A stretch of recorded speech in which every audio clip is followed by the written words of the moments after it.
So really being able to hear from, the community and from, Janice and other folks, what would be most helpful? So I have a couple ideas for you around Berkeley and Albany. So there are 3 TK programs in Albany, and they're all actually housed on the preschool campus. And the preschool director is very accessible and really, I'm sure, would help support this and talk with at least the TK teachers. And then if you get the TK teachers, maybe you could get the kindergarten teachers, but at least you could get those. Because they just need that extra jump, extra push, and because we still have parents at our school, and even though we have meetings maybe once a month pertaining to academics, the parents don't come. And so we've been trying to figure out ways to entice them to come, free food, giveaways, and they still don't come. One question comes up for me, I think, when I heard about this data was the curriculum. That each of the different schools that they worked with was using. What was the curriculum? Was it one across the different sites, or was it multiple curriculum or multiple curricula? And another piece that comes to my mind is just professional development in general for the teachers. How are they trained? Or what is our approach when we think about the training that was received for all the staff who now have these expectations of looking at this data after the fact? So looking at our whole professional development lens across the county. It needs to be a full day for all children. It needs to not just be for parents who qualify for a below federal poverty level. It needs to be for working class parents because we are truly poor as well. Yes. And if we have to start choosing, well, I can pay this parent fee or I can go back and forth to work. Yeah. Guess what? My kid loses out yet again. We want to make that connection with them, but often the language is I don't speak 14 different languages, and they're just... Make a suggestion. We had an educator who, we did read aloud to the classroom, you have reading story time. They had a tape recorder that was sent home on a weekly basis, and the family would record that story in the native language. Because the families I serve are not literate, they're not reading, they don't know English. English is their third language. They speak a home language in Guatemala. But even if they read there's not even a written language. And then they get to Spanish, they speak Spanish to us, but they are not fluent and literate, so they can't read the documents.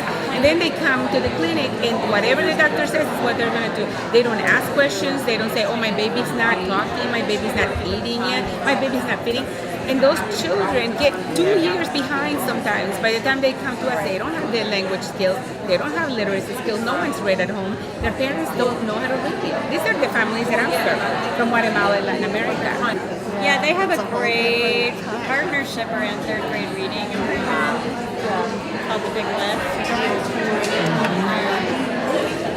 And they've gotten federal dollars, they've gotten the county to invest to back a sales tax for UCE, so $5 million a year for 2 years. And then their county office of education is really involved, and with Karen Monroe as our new superintendent, I guess. And she's here, and maybe this is kind of a new day for us. How do we relate preschoolers and kindergartners to workforce development? That matters to them now. I think that's what. Which again, that message doesn't always resonate either. In order to be a TK, K, high school, anybody in the public school system, you start with a bachelor's, period. You just start with a bachelor's. Then you go to a credential of one sort or another, and then you do continuing education. Right. Early childhood tends to start with, so I was a mom in the program, and I think I can wash dishes for you. And then you get challenged up, until somebody's reached a limit. So there's sort of a different paradigm. And I think also, too, it's making the school districts accountable. Exactly, because you already have teachers and parents blaming each other. Yeah. And so we have to make sure that it doesn't get presented. I mean, I think parents need to be empowered to make sure that their kids are getting the quality education that they deserve, and that it's not just all on the parents. So this mom got arrested for working at McDonald's, and having her child play on like a play structure because she didn't have any sort of child care for this child. So it's like, how are we, like, we're criminalizing people because they don't have any other choice, right? Versus actually like giving them like the opportunities and the access that they were talking about to like be able to make those choices and be smart choices, right? And like safe choices for their child. We're city and county, and part of the work we do is with the transition. So what's interesting is in the district we run a parallel process with First Five, because First Five pretty much does all the work with the CBOs, and then we have the district, which is the largest provider. So we have about 23% of all preschool. Yeah, all things Many are of not our parents were educated by the same school districts that their kids are in. Actually, excuse me, many of our parents were undereducated in the same system that their kids are in. And so we have to adjust and do whatever it is we need to do, what she was talking about. We need to focus on educating the children. And rebuilding that trust. Rebuilding the trust, meeting parents where they are, and supporting them where they need support.